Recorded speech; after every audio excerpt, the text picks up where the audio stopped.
Hi readers, Mrs. Mostert here. Today we're going to revisit the Aesop fable, The Fox and the Crow. And if you remember from yesterday, we saw that the fox was able to trick the crow into getting the crow's cheese. Do you remember how the fox did that? The fox tricked the crow by giving the crow lots of compliments and flattering the crow. And when the fox complimented her singing, the crow got so flattered that she began to sing, almost like showing off, and dropped the cheese out of her mouth.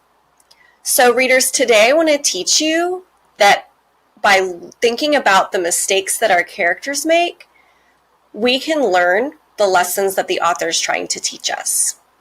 So first, how we do this is we have to think about what mistakes the character made, and then we have to think about what that character may have learned, and then that lesson may translate over to our own lives.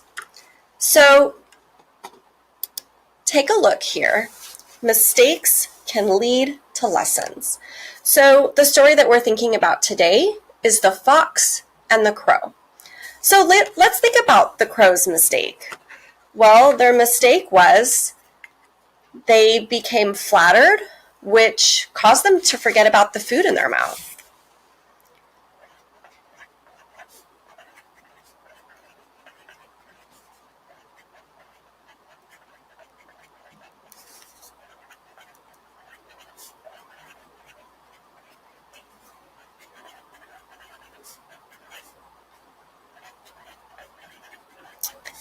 Okay, so let's think about what happened after that.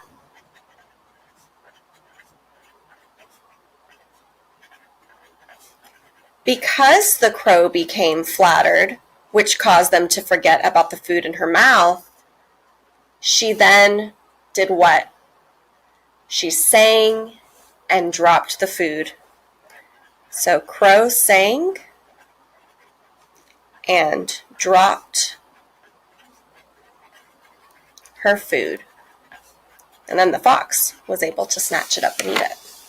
So here's some tips to get us thinking about the possible lesson. So first, we need to think.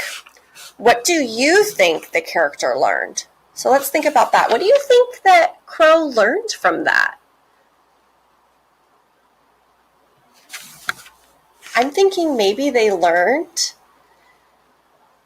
to not believe everything you hear, or maybe to think before you act. Then we want to try to say it like it's a life lesson, not one that's only about the story. So we want to think like, yeah, Crow learned maybe not to trust Fox, but how can we turn that into a lesson that anybody could learn from? So that's when we can say, don't trust everything you hear. Or maybe not everybody has your best interests in mind. So let's see, possible lessons. Don't trust everything you hear, or maybe even think before you act. So readers, as you go off to do your own independent reading today, I want to invite you to think about characters' mistakes that they may have made, and then think, what do you think the author might be trying to teach us from that character's mistakes? And then think of possible lessons that we can learn as readers. And try to say it like it's a life lesson, not one that's only about the story. All right, readers, happy reading. Off you go.